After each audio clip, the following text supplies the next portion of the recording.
Maple Creek looked like paradise, white fences, manicured lawns, friendly neighbors. But behind one front door, love turned into obsession, and a can of soda became a murder weapon. What you're about to hear isn't fiction, it's a story of betrayal so deep, it poisoned everything. Maple Creek. Even the name sounded peaceful, didn't it?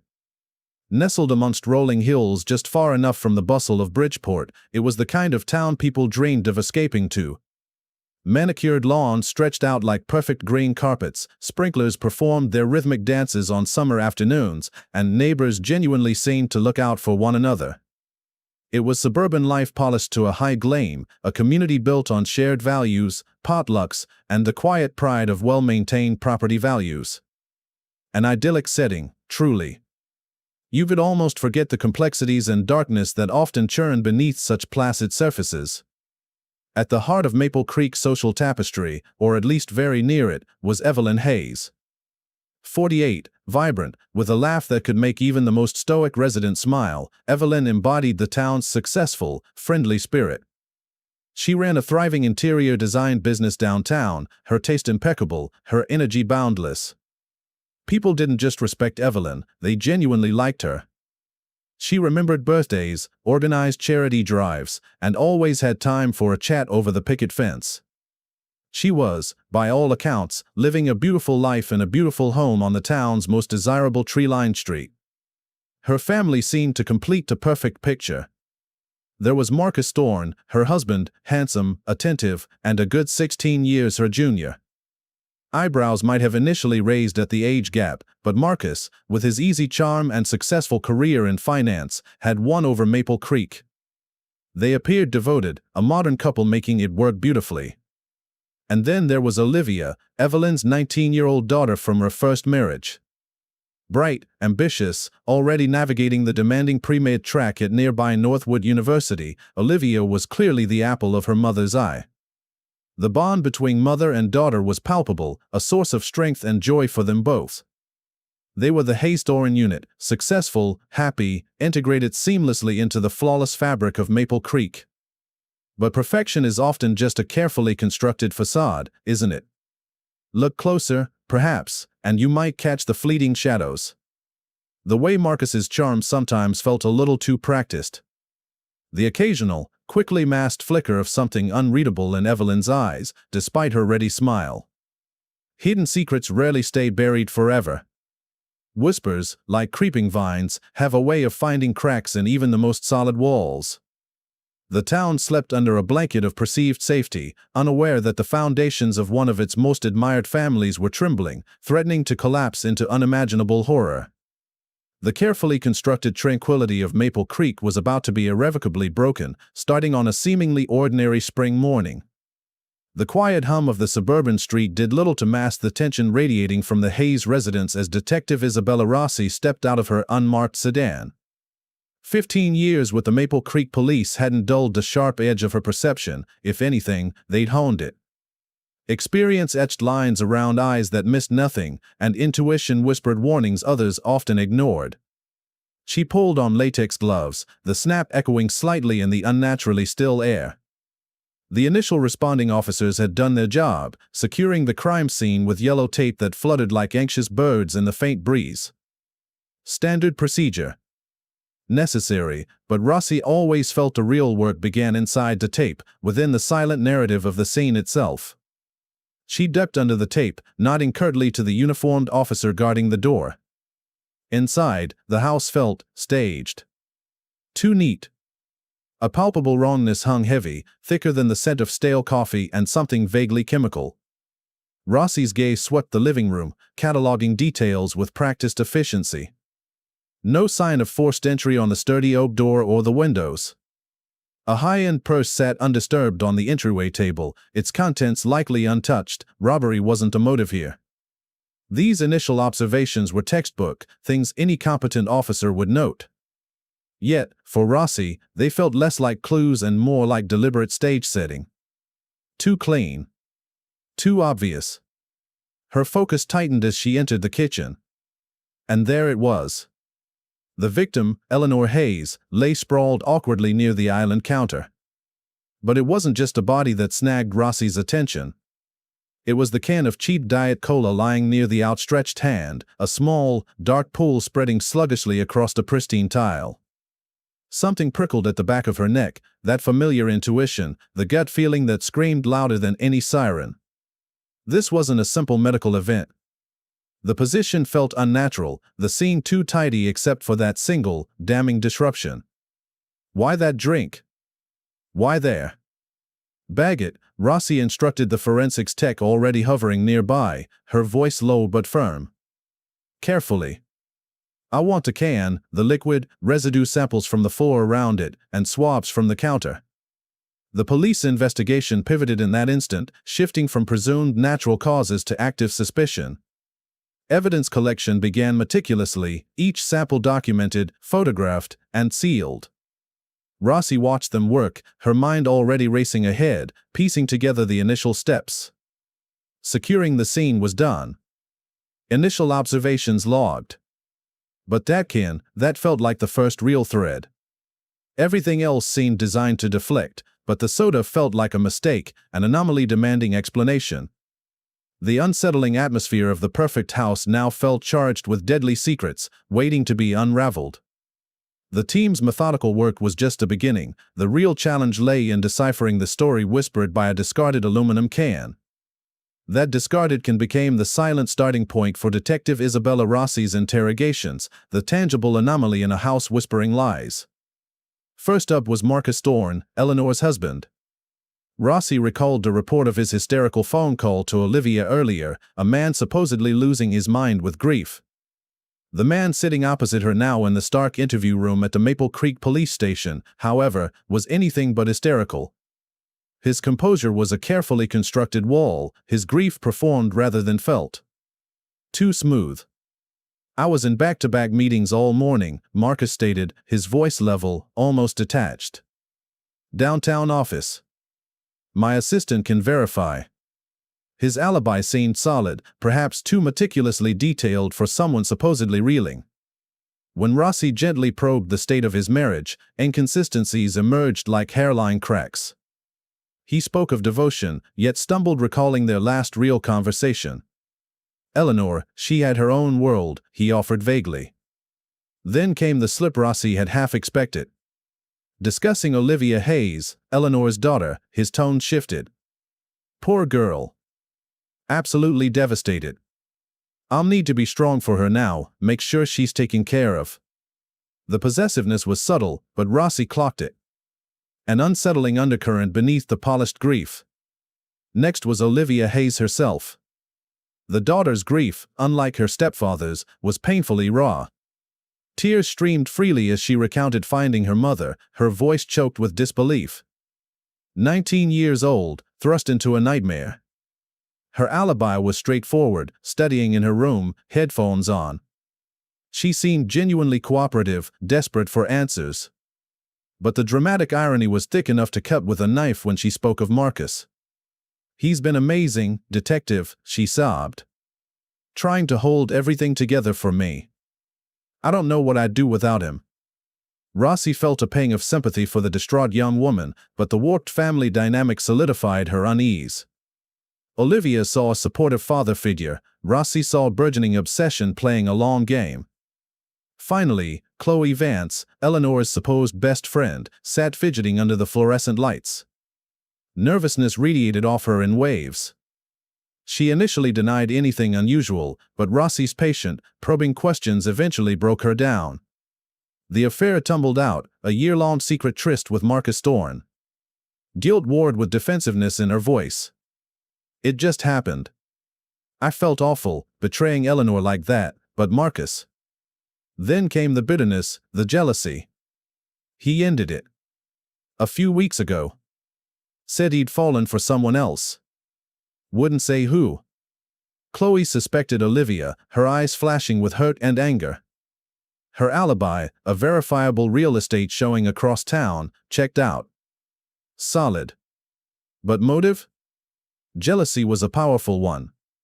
The interrogation left Chloe Vance firmly on the list of suspects, another tangled thread in the web. Rossi leaned back after Chloe left, reviewing her notes. Three suspects, three conflicting narratives riddled with secrets, affairs, and potential obsession. Marcus's controlled facade felt the most suspicious, the inconsistencies glaring. Olivia was tragically naive, potentially endangered. And Chloe? A scorned lover capable of anything? The initial crime scene analysis had pointed towards something hidden, and these interviews only deepened the shadows. The mirror presented by the Hayes family was cracking, revealing something ugly underneath. Now, Rossi needed something more concrete than intuition and observation to shatter it completely. Rossi didn't have to wait long for the concrete evidence she craved to shatter the carefully constructed facades. 2 days after the initial interrogations, the preliminary toxicology report landed on her desk, its clinical language delivering a jolt that cut through the station's routine hum. She scanned the findings, her eyes narrowing. There it was, stark and undeniable. Cause of death, cyanide poisoning. Lethal concentration. The forensic evidence was conclusive. Eleanor Hayes hadn't collapsed from a sudden illness or a weak heart. She had been murdered. The specific findings sent a chill through Rossi, validating her nagging intuition about that seemingly insignificant can. The report pinpointed the delivery method, trace amounts consistent with the poison found in the remnants of the Sparkle Fizz Diet Cola recovered from the kitchen floor. The cheap soda, Eleanor's mundane afternoon habit, had been turned into a murder weapon. A poisoned chalice, offered innocently. A ripple of shock went through the investigation team as Rossi shared the news. Cyanide. It wasn't a substance stumbled upon, it required effort, knowledge, access. This wasn't a crime of sudden rage or opportunity. This spoke of cold premeditation, of careful planning, of a killer who intended death and took deliberate steps to achieve it, masking it within the victim's everyday routine. The use of such a rare and deadly poison elevated the case instantly. It screamed intent. Malice. Any lingering thoughts of accidental overdose or bizarre suicide vanished. This was unequivocally murder. The toxicology report was the investigation breakthrough they needed, transforming suspicion into certainty. But certainty about the what only intensified the questions about the who and how. Who among the suspects, the overly composed husband Marcus Thorne, the jealous lover Chloe Vance, could obtain cyanide? It wasn't something you bought at the hardware store. Did they have connections? Chemical knowledge? A dark corner of the internet they frequented? And how precisely was it administered? Injecting it into a sealed can of Sparkle Fizz Diet Cola without leaving obvious signs of tampering required skill, or perhaps the can wasn't the original container. Maybe the drink was poured from another source? The method implied a chilling intimacy, a betrayal delivered through something utterly familiar. The confirmation of cyanide poisoning kicked the investigation into high gear. The focus shifted from dissecting conflicting statements and alibis to actively hunting for the poison's source and tracing its path to the killer. The urgency intensified tenfold. They were no longer just investigating a suspicious death, they were pursuing a calculating poisoner who walked among them, hidden behind a mask of grief or betrayal. The game had changed, the stakes raised, and finding the link between the suspects and the deadly cyanide became Rossi's paramount objective. The hunt for the cyanide's origin didn't require scouring obscure chemical suppliers or dark web marketplaces. The breakthrough came from the cold, sterile blow of Marcus Thorne's own computer screens. With warrants secured, Detective Rossi's cybercrime unit meticulously excavated the digital life Marcus thought he'd hidden. And there it was, the damning digital evidence laid bare, a chilling roadmap to murder meticulously plotted over months. The internet search history painted a horrifying picture of premeditation. It began subtly, 6 months prior, searches for dissolvable poisons, fast-acting toxins. Then, it escalated. 3 months before Eleanor Hayes died, the searches became specific, obsessive, by potassium cyanide online, cyanide lethal dose human, effects of cyanide ingestion, how to administer poison undetected in drink, masking bitter almond taste. The digital trail was undeniable, a logbook of intent stretching across weeks and months, revealing not a sudden impulse but a patient, calculated plan simmering beneath Marcus Thorne's charming exterior. This wasn't just research, it was rehearsal. This devastating evidence against the suspect snapped the final piece of the puzzle into place, providing the crucial link between means and motive. Rossi finally understood the coldness she'd sensed behind Marcus's eyes, the slight possessiveness when he spoke of Olivia Hayes. His secret sexual obsession with his stepdaughter wasn't just a background detail, it was the engine driving his actions. Eleanor, his wife, the woman he'd vowed to cherish, had become merely an obstacle. An inconvenience to be removed so he could pursue his twisted fantasy of a new life with the unsuspecting Olivia. The affair with Chloe Vance? Likely a sideshow, a temporary diversion, or perhaps just another symptom of his profound selfishness. Rossi could now reconstruct the likely sequence of events with chilling clarity. Marcus, armed with his lethal knowledge gleaned online, acquired the cyanide. He learned Eleanor's routines, her predictable habit of unwinding with a Sparkle Fizz Diet Cola after work. On that fateful morning, before leaving for his fabricated downtown meetings, he likely prepared the poison chalice. A simple can of soda transformed into a delivery system for death. Quick. Efficient. Designed to mimic natural causes. He knew the poison would act fast, long before he needed to return home and play the part of the distraught husband. He probably imagined the scene, Eleanor collapsing, the spilled Diet Cola, the ensuing confusion. Perfect, a cold voice might have whispered in his mind as he closed the front door behind him that day, leaving his deadly trap set. The duplicity was staggering. The successful businessman, the seemingly devoted, if younger, husband, the supportive stepfather, all a carefully crafted illusion. Beneath it lay a calculating mind capable of methodical, patient plotting and ultimate betrayal. The digital evidence stripped away the mask, revealing the monster lurking beneath. The investigation now had its prime suspect, armed with motive, means, and a detailed plan documented in his own searches.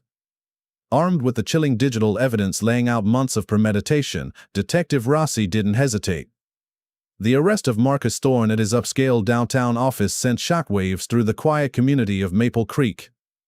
Gone was the carefully controlled grief. Confronted with the irrefutable proof pulled from his own devices, Marcus's facade finally fractured, revealing sputtering outrage and disbelief, but beneath it, Rossi saw only cold calculation cornered. News spread like wildfire. The charming businessman, the grieving widower, accused of poisoning his wife, Eleanor Hayes, with cyanide. Disbelief warred with morbid fascination among neighbors and acquaintances. How could this happen here? Months later, the trial commenced within the imposing walls of the Maple Creek County Courthouse. The air crackled with tension, a stark contrast to the grief still etched on the faces of Eleanor's family, including a pale, drawn Olivia Hayes, who sat rigidly in the front row each day. Leading the prosecution was the sharp, methodical Alastair Finch, known for his relentless pursuit of facts. Opposite him sat defense attorney Eleanor Vance, a name that raised eyebrows, given her potential relation to Chloe Vance, Marcus's former mistress. Vance, however, maintained a fierce professionalism, ready to fight for her client. The courtroom drama unfolded over several weeks. Prosecutor Finch meticulously laid out the state's case, the damning toxicology report, the lethal dose of cyanide identified as the cause of death, the forensic evidence linking it to the Sparkle Fizz Diet Cola. He presented the devastating internet search history, Marcus Thorne's own digital footprint detailing his research into buying, dosing, and administering the poison. Finch painted a clear picture of premeditation, driven by a dark motive, Marcus's twisted sexual obsession with his stepdaughter, Olivia, and his calculated decision to eliminate his wife, Eleanor, who stood in his way. Testimony from experts and colleagues solidified the timeline and the means.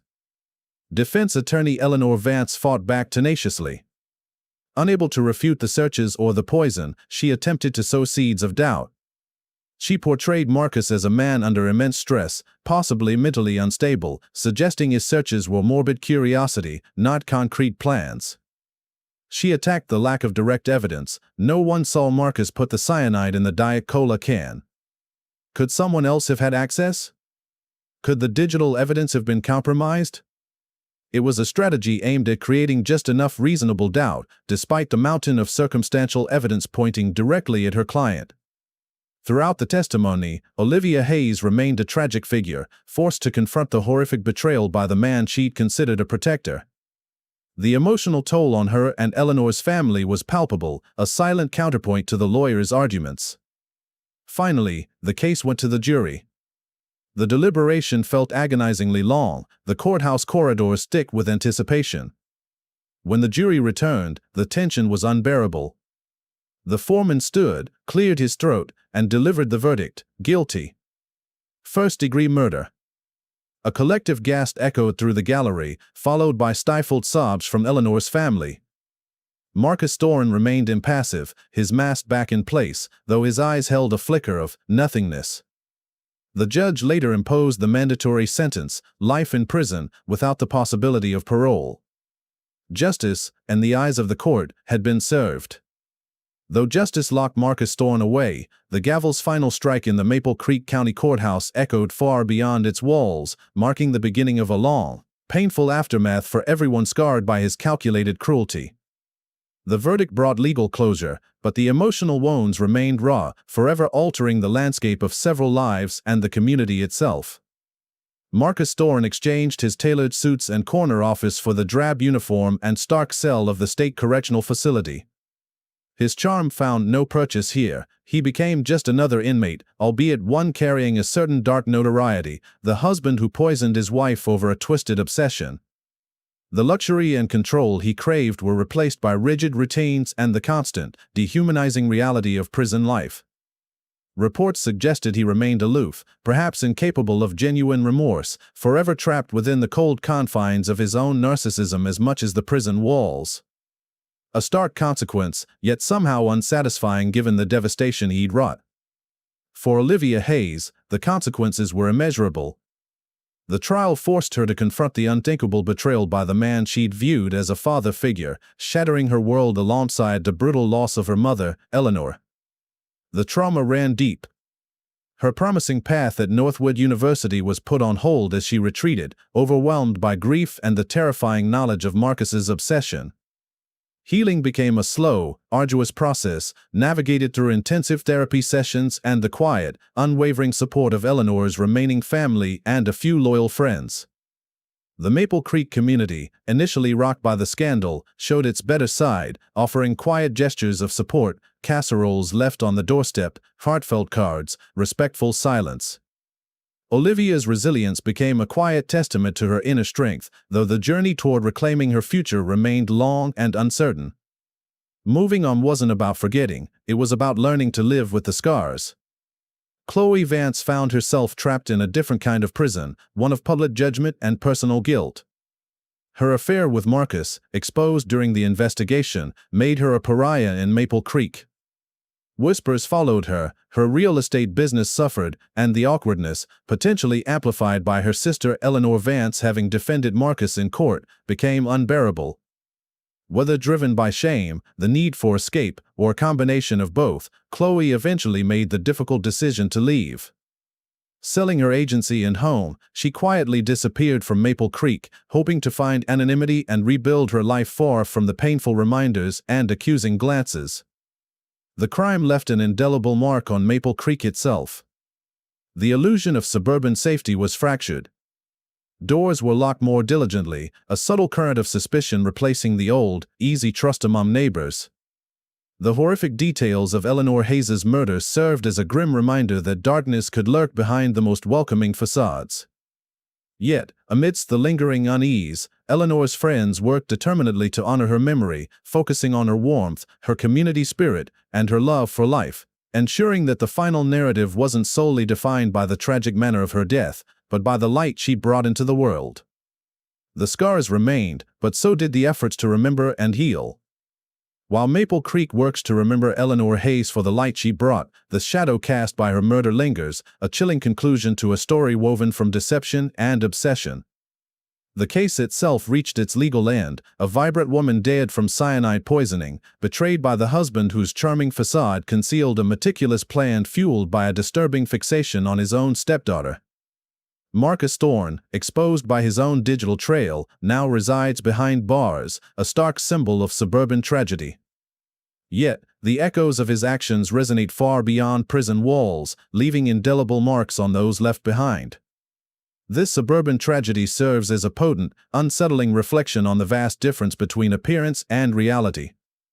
Maple Creek, with its tree-lined streets and sense of community, seemed the picture of safety, yet it harbored a darkness that grew unchecked behind closed doors. Marcus Thorne himself was the ultimate embodiment of this deception, the successful professional, the doting stepfather, a mask hiding a cold, calculating killer driven by a destructive obsession. His betrayal wasn't just against Eleanor, the wife he murdered, but against Olivia, the stepdaughter whose life he irrevocably altered through his sinister desires, and even against Chloe, the friend used and discarded in his horrifying endgame. The story forces a confrontation with uncomfortable themes: the corrosive power of unchecked obsession, the terrifying ease with which betrayal can masquerade as love or duty, and the chilling realization that monstrous acts can germinate in the most ordinary-seeming lives. It underscores the vital, yet often neglected, importance of looking beyond the surface, of questioning the narratives presented to us, even by those we believe we know best. What unseen currents run beneath the calm waters of everyday existence?